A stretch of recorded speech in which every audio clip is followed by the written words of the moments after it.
Moteur à essence. Les principaux moteurs à essence de la Volvo S60 pré-restylée de deuxième génération étaient des moteurs turbo de 1,6 et 2,0 litres de Ford. Ces moteurs sont des 4 cylindres à injection directe. Le fameux EcoBoost. Pendant et après la période de garantie, ils sont morts comme des mouches. Pour leur défense, disons que ces moteurs souffraient à la fois d'un manque de carburant et d'un intervalle d'entretien insuffisamment long, 20 000 km. Dans les deux moteurs, les pistons s'effondraient, c'est-à-dire les chicanes du piston se sont cassées. Tout cela était accompagné de triples, de frappes dans l'un des cylindres et de l'apparition de points. Cela était dû à la détonation causée à la fois par un carburant de mauvaise qualité et par des additifs à base de calcium présents dans l'huile moteur. En général, tout se terminait par le remplacement du bloc-cylindre. Le moteur de 1,6 litres pourrait expulser toute l'huile à travers les joints usés et l'arbre du turbocompresseur. Après cela, en l'absence de lubrification, le moteur a fait tourner l'un des roulements de bielle. Mais pour certains propriétaires, ces moteurs vivent heureux pour toujours. L'essentiel ici est d'acheter du carburant dans des stations-service de confiance, de réduire de moitié, voire 3 fois, l'intervalle de vidange d'huile recommandé par le fabricant et de garder les radiateurs propres. En général, les deux moteurs à essence Ford, comme le montre la pratique, quittent le chat sans trop d'avertissement et même plusieurs milliers de kilomètres après la vidange d'huile. Comme on dit, vivre leur propre vie.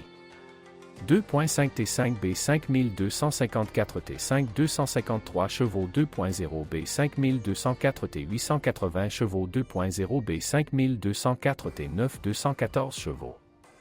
La Volvo S60 de deuxième génération était équipée d'excellents 5 essences de sa propre conception. Dès le début des ventes de ce modèle, un moteur turbo suédois très ludique a été installé sous le capot de la version T5 et depuis 2014, sa version 2 litres fait son apparition sur la S60 restylée. Il y a une injection distribuée, un turbocompresseur. N'oubliez pas, le moteur 5 cylindres de Volvo est bon. Moteur très durable qui ne nécessite pas d'entretien scrupuleux. Ne lésinez pas, et ces unités dureront plus de 500 000 km. Un simple changement d'huile et de filtre tous les 10 000 km retardera longtemps les problèmes de déphaseur et d'encrassement du système de ventilation du carter. Si de la buée apparaît soudainement sur les joints d'arbre à cames, c'est le signe d'une augmentation de la pression dans le carter moteur où vous, ou l'ancien propriétaire, avez réussi à conduire ce moteur avec un faible niveau d'huile. Ne permettez pas de tels problèmes, changez la courroie de distribution tous les 120 000 km ou avant, et les 5 Suédois en ligne ne nécessiteront aucune réparation. 3.0 TCB 6304 T3 329 chevaux. 3.0 TCB 6304 T4 304 chevaux. 3.0 TCB 6304 T5 351 chevaux. Jusqu'à l'année modèle 2016, la Volvo S60 était équipée d'un Turbo 6 en ligne exclusif. Ce moteur a également une fiabilité décente. Même avec un fonctionnement impitoyable avec le réglage des puces, il dure plus de 300 000 km. Il est clair qu'une telle voiture ne peut que rêver d'une conduite tranquille. Les 4 roues de Ford ont dit au revoir à la Volvo S60 en 2013. Peu à peu, l'entreprise a commencé à abandonner les 5 en ligne. Ils ont commencé à être remplacés par des moteurs entièrement nouveaux de la nouvelle architecture modulaire VEA. Ils n'ont rien de commun avec les moteurs Ford. Ils ressemblent exactement aux 5. Ils n'ont pas non plus de couvercle de soupape séparé, il est en alliage léger et appuie sur les arbres à cames par le haut, c'est-à-dire et le dessus de leur lit. À propos, selon la vieille tradition Volvo, il n'y a pas de compensateur hydraulique dans l'entraînement des soupapes. Entraînement par courroie de distribution, une voire 2 turbines, injection directe de carburant. Pompe électrique du système de refroidissement. La crémaillère de direction avec moteur VEA est également électrique et la jauge est également électronique. 1.5 T2B 4154 T 522 chevaux 1.5 T2B 4154 T 452 chevaux. Le plus jeune moteur de la famille VEA est un 1,5 litres. Répétons encore une fois qu'il ne s'agit pas des EcoBoost. On ne voit pratiquement jamais de Volvo S60 avec et ce seront des voitures importées d'Europe. 2.0 T3B 4204 T 3752 chevaux. 2.0 T4B 4204 T 1990 chevaux.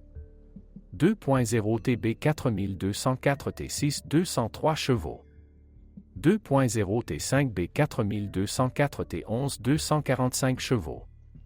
2.0 T6B 4204 T9 306 chevaux. 2.0 T6B 4204 T43 367 chevaux.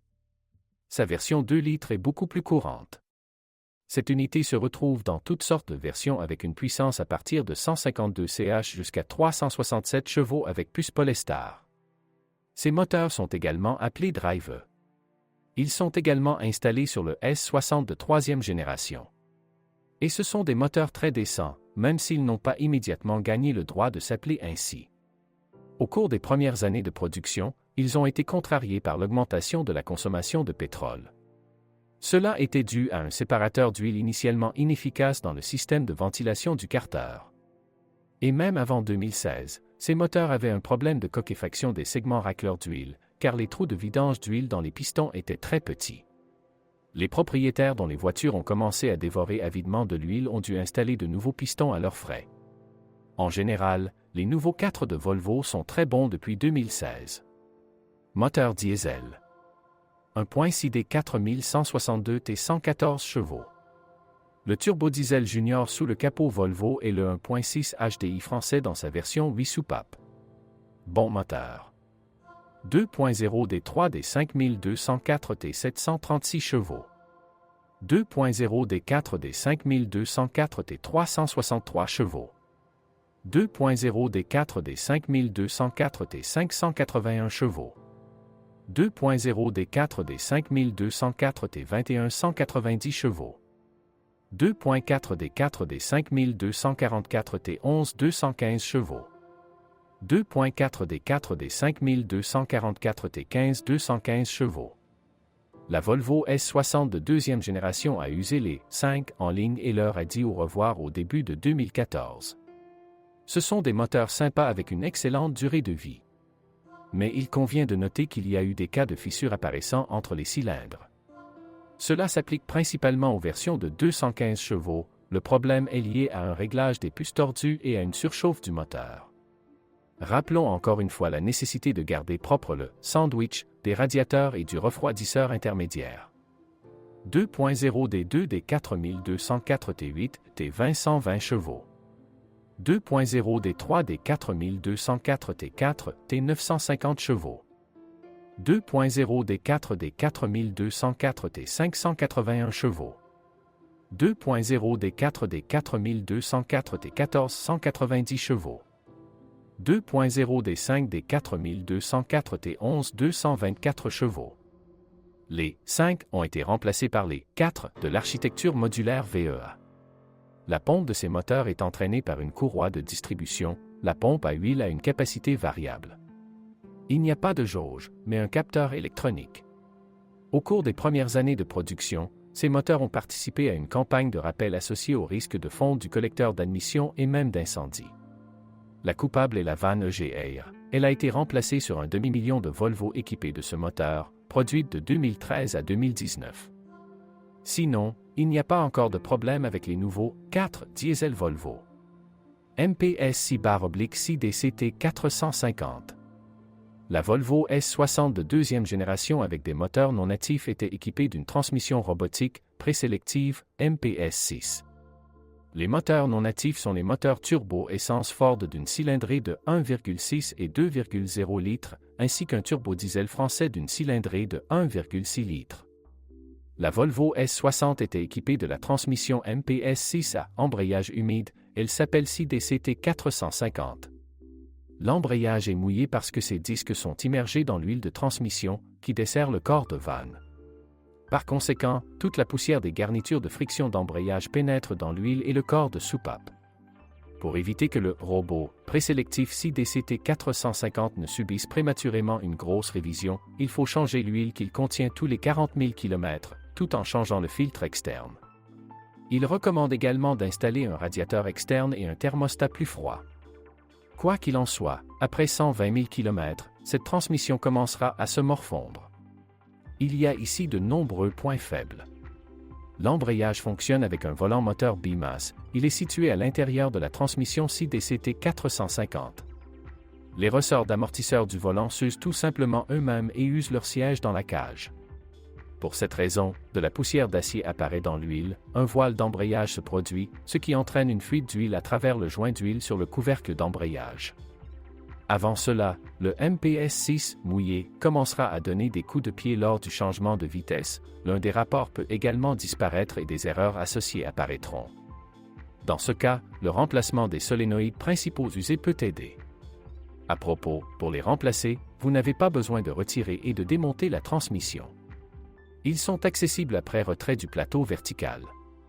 De manière générale, le présélectif CDCT 450 n'est pas un cadeau. Délicat et coûteux à réparer. Aisin TF80SC. Souvenons-nous encore une fois des 5 turbo-essence performants de Volvo.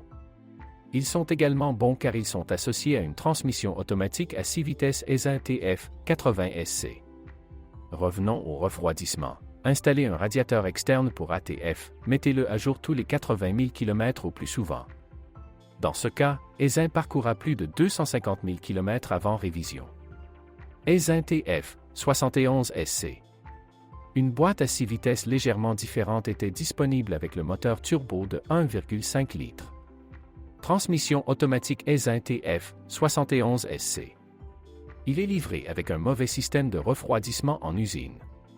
Il n'y a aucun moyen de le faire sans un radiateur séparé. AWTG 81SC. Et avec les nouveaux moteurs essence et diesel de 2 litres, 8 vitesses sont disponibles. Transmission AWTG 81SC.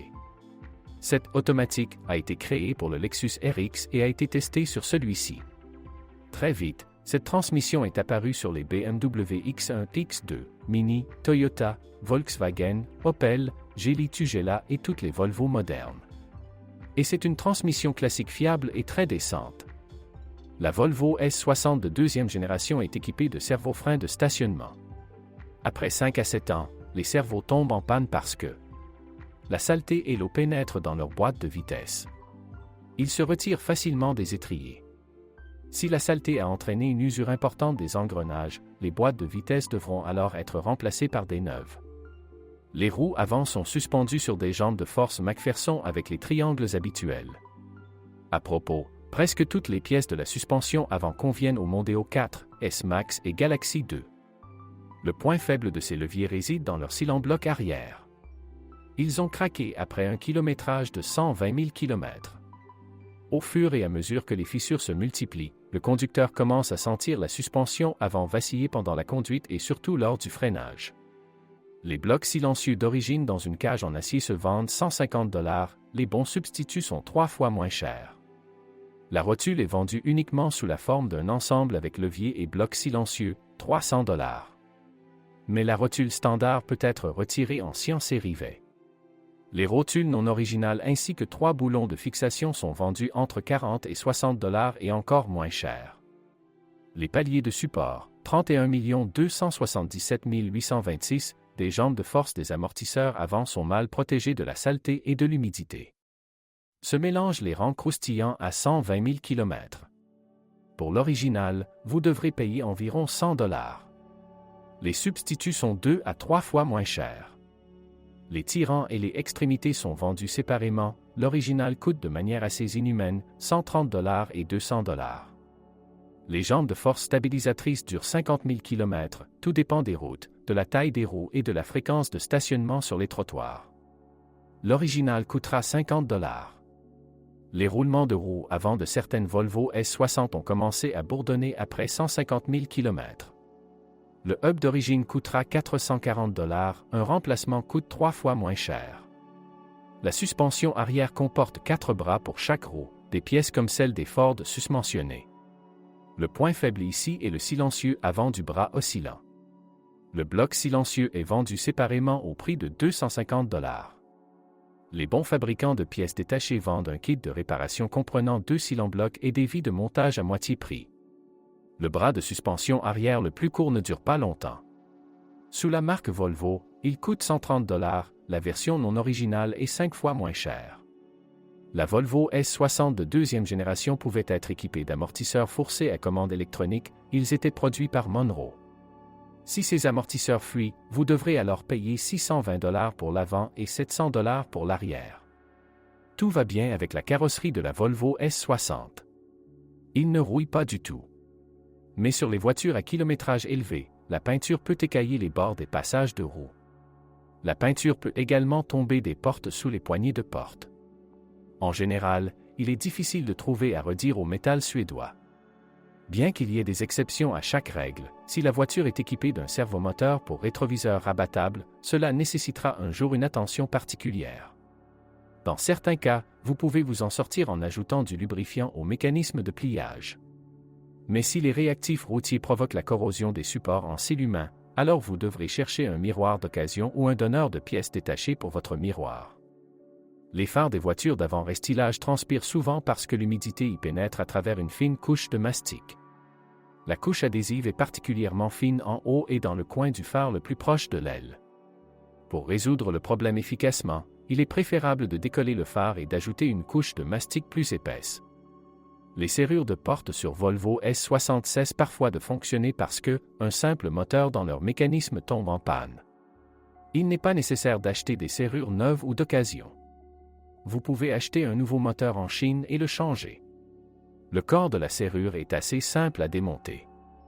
Mais si l'une des portes ne répond plus à la poignée extérieure, mais s'ouvre toujours depuis l'habitacle, alors vous devrez remplacer le câble cassé. Ce n'est pas non plus un problème si rare avec les portes de la Volvo S60. Sur les voitures équipées d'un accès sans clé, les fils se cassent près des connecteurs ou de l'eau y pénètre, après quoi le système cesse de fonctionner. Nous devons rechercher une poignée usagée avec un fragment du câblage. Jetons un coup d'œil au pare-brise, il s'use assez vite sous l'influence des cailloux et autres abrasifs. Sur les voitures restylées, on retrouve un pare-brise entièrement chauffant, c'est-à-dire avec fils chauffant. Un tel verre coûte au moins $500 pour un verre non original. Si, lors du remplissage du réservoir de carburant, la buse de ravitaillement commence à tirer constamment, il sera alors utile de retirer et de purger l'adsorbeur qui retient les vapeurs de carburant. L'adsorbeur est installé en bas à proximité du réservoir. Vous pouvez également souffler ou remplacer par un nouveau filtre, 31 478 176, situé à l'extrémité du tube de ventilation du réservoir. Dans l'habitacle de la Volvo S60, un sifflement provenant du moteur du ventilateur apparaît au fil du temps. Vous pouvez l'atteindre par la boîte à gants et le lubrifier. Mais il est peu probable que le lubrifiant soit utile pendant longtemps. Le moteur du ventilateur devra encore être changé, seulement cela éliminera son grincement. Un ventilateur non original de Hella coûtera $200. Le ventilateur peut réserver une autre surprise, par temps chaud, il peut geler à grande vitesse et ne s'éteindra pas même après l'arrêt du moteur. Pour éteindre le ventilateur, vous devez retirer son fusible, qui se trouve dans le bloc sous le capot dans la rangée du bas, position 11. Eh bien, le coupable du fonctionnement constant du ventilateur est la thermistance, 30 767 040, de la ventilation système. Il devra être remplacé par un neuf. L'original coûte plus de $200 et un bon remplacement auprès d'un fournisseur de chaîne de montage n'est pas beaucoup moins cher. Si la voiture est équipée d'un toit ouvrant, vous devez nettoyer tous les 2 ans les tuyaux de drainage qui s'étendent de celui-ci jusqu'au montant de carrosserie. Si les canalisations se bouchent, l'eau s'écoulera devant elles. En conséquence, les revêtements des supports seront mouillés et de l'eau se répandra sur les tapis. Cela pourrait endommager les composants électroniques situés sous les tapis à l'avant. Si l'indicateur de mode de transmission sur le sélecteur de transmission automatique cesse de fonctionner, le câble cassé devra être remplacé ou réparé. Les ventilateurs de radiateurs sur Volvo S60 cessent de fonctionner un jour sans aucun avertissement. S'ils s'éteignent et ne s'allument pas, il est fort probable que les balais du collecteur des moteurs électriques soient usés. Un électricien automobile expérimenté sera en mesure de sélectionner et de remplacer les balais. Et si les ventilateurs s'allument de temps en temps, le problème réside dans l'unité de commande qui est installée à l'arrière de la cassette de ventilateur. Parfois, cela peut être réparé. Une nouvelle unité coûtera $470, un bon remplacement coûtera $190. Les radiateurs, en particulier l'espace entre le condenseur et le radiateur principal, doivent être maintenus propres. Si tout y est obstrué par de la poussière et des peluches, il est préférable de retirer toute la cassette, de laver soigneusement l'extérieur et de remplacer le liquide de refroidissement. Un système de refroidissement fonctionnel et frais sur la Volvo S60 est la clé de la longue durée de vie de ces moteurs, en particulier ceux à essence. Et pour que la transmission automatique fonctionne longtemps, il est préférable d'installer un radiateur séparé pour refroidir le liquide de transmission. Pendant la période de garantie, la durée supérieure du compresseur de climatisation, 31 436 536, a été remplacée sur la Volvo S60 de deuxième génération. En raison du tuyau standard sous le capot, un fort bourdonnement est apparu pendant que le compresseur fonctionnait. C'est le tube modifié qui aide à éliminer les sons parasites. Sur les Volvo S60 deuxième génération pré-restyling avec moteurs anciens, une crémaillère de direction hydraulique est installée, mais sa pompe est électrique et se situe dans le réservoir d'huile. Si vous ne mettez pas à jour périodiquement le liquide de direction assistée, la pompe et l'unité de commande peuvent tomber en panne. Vous pouvez remplacer séparément le réservoir par un réservoir non original, HEG 3012BK, si de nombreux débris se sont accumulés dans l'ancien et qu'il n'est pas lavé. Surtout si les mailles grossières du réservoir se bouchent. Une pompe originale coûte beaucoup d'argent. Une pompe non originale coûte environ $700.